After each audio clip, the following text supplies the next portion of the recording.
kind of hard to believe that we're almost at 200 chapters already. You know, the second season of the anime is also just right around the corner, and I'm slowly dipping my toes back into the addiction that is opening booster packs for, well, Hyakuno Union Arena. Alright, the rare card. Oh, it's not yet. Sorry for that, that false hope. Anyway, let's jump right into it. Whoa! But anyway, tell me, Rindo, about what makes festivals so much fun, right? Why do people love festivals? Is it the fact that it's one of the occasions where you would see beautiful girls in yukatas, or you get to see these amazing amounts, tremendous amounts of different food stalls, delicious food stalls or whatnot that are, you know, kind of overpriced, but you know you can just buy them for a cheaper right down at the food hawkers or place or whatnot, right? Or is it because of the fact that you can actually spot a girl wearing a Gothalita outfit making banger yakisobas? Tell me, Rindo, about Dei Matsuri, the festival-loving girlfriend. Let's get it started. So, Dei Matsuri, 27th girlfriend to join the Renter family. She's a first-year middle school student who is also in the same class as Chiyo. She's half Japanese, half British, and a person who really loves festivals. We first see her debut in chapter 159 when Rentaro happened to pass by a festival that was happening in a nearby shrine, and what certainly caught his eye is a girl frying up some tasty yakisoba in a Gothalita outfit, right?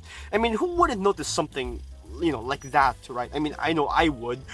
Right off the bat, I just love how there's a contrast, right, to the quote-unquote fancy-looking Western outfit in a humble food stall at a Japanese festival, right? That sort of vibe was what really makes you want to say, what is up with that, right? And to top it off, it ain't your normal, you know, Gothalita outfit, right? Because it's one where this girl, Matsuri, right, she has the sleeves rolled up, right? Because according to her, it's kind of like the British version of a happy coat, right? So, of course, when cooking yakisoba, I don't know if this is actually true, or I guess you would see it oftentimes, right? That when the food stall chefs, right, or owners would wear happy coats, they would, you know, the chefs, the cooks would roll up their sleeves as to not get it, you know, damaged or whatnot whenever you're frying, or because it's too hot, right? Hence why you just roll it up to make it cooler.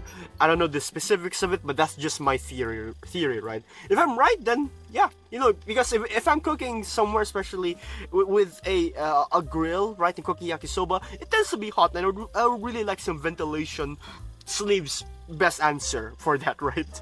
Now, fam, I love me my Gothalita outfits, right? The aesthetic of a Gothali character is something that I just really love. And if you'd see the Kurumi behind me, well, that answers your question. But having this approach to the Gothali outfit, right, is certainly uncommon, right? Mainly because of the sleeves, right? That's really it. But I find that it also kind of works given Matsuri's background, right? She is born from a Japanese father and English mother who is very beautiful, by the way, if I may add, and they are both fashion designers, and they both essentially, you know, gave Matsuri the this sort of Gothali dress, right, her outfits, right, and she's also been raised together with her British grandparents who also ran the yakisoba food stall. So when you combine Gothali outfit and a Japanese festival passion into the mix, right, you would end up with the Matsuri you will see today. Heck, I even love how her name is Matsuri, right, which, you know, essentially means festival. And speaking of festival, her passion for loving festivals is unmatched. Ah man, you know, Rindo, count for how many times I said festival in this video. I don't know, but yeah. Sorry, going back, I very much understand the appeal of it, right? Tandem amounts of food, beautiful music, you know, amazing sceneries, hanging out with friends, playing games and all that. It's all fun, really, you know, it really leaves you with a nice expression and a huge smile on your face. And that festival magic is what Matsuri fell in love with, right? That festivals are a place for you to enjoy yourselves, you know, frowns are turned upside down indeed, and just how much, you know how much fun it really can be when you're spending it with the people that you love, you know, friends, family or whatnot. You know, it can be a very nice and wholesome experience for you to enjoy, right? And I really just how amazing Rentaro really phrased, and to quote from how he approaches it or says it is that love is just like a festival, right? Being in love just lights up your whole world. You have just so much fun, and what you wish, oftentimes you would wish for this moment to last forever, for all eternity. Reference intended for that, for that chapter. Now, what I admire and what I really love about this chapter, and from Matsuri as well coming into the mix, right, is that they've rekindled my admiration and appreciation for festivals, right? Because if you're someone who watches or read a lot of, animes or mangas and whatnot, right, you know about the sort of festival episode or festival chapter, right? Because when that happens, you know that it's gonna be a double-edged sword, right? Now, what I mean by that, or to give a bit of context, is that in these sorts of festival episodes, right, you would expect a similar, or this sort of similar flow, right? Protagonist and love interest meet, they compliment about how beautiful they look in their yukatas or whatnot, right? Throw in a nosebleed here and there or whatnot, sure.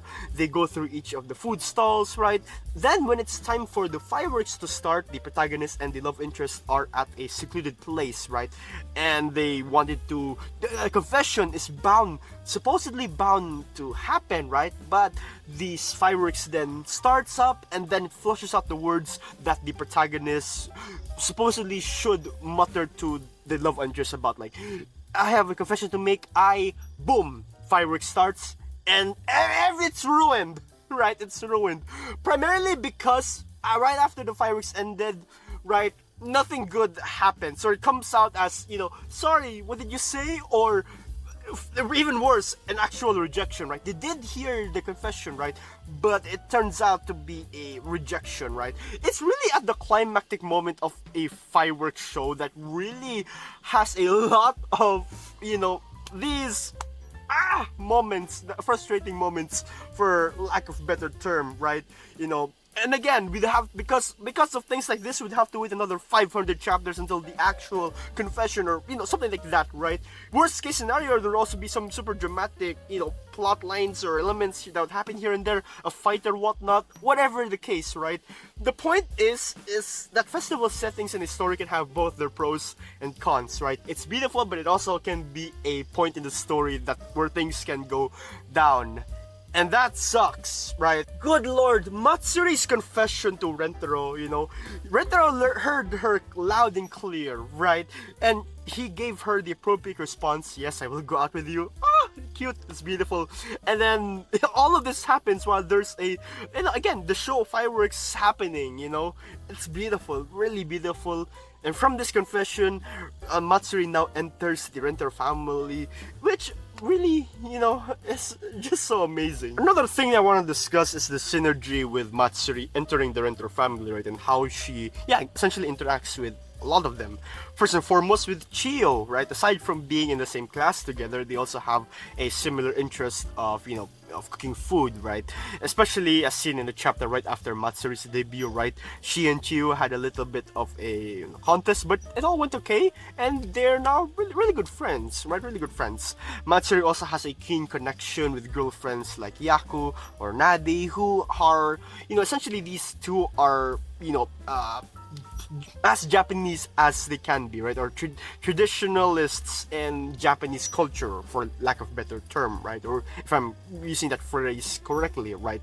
So you have these two girls, right, who have experience with a lot of Japanese games, for example, right? And I love to see I love that scene when we get to see Matsuri, Nadi, and Yaku play tops together, blades together, right? Spinning tops like that. It's fun, it's cute, wholesome, right? Very into the Japanese spirit. And I'm kind of late in mentioning this as well, but Matsuri is also another one of those girlfriends, much like with Momoha or Uto, right, or Nadi, with a unique speech style, right, which kind of blends the sort of Japanese dialect with some, British-inspired phrases or whatnot, right?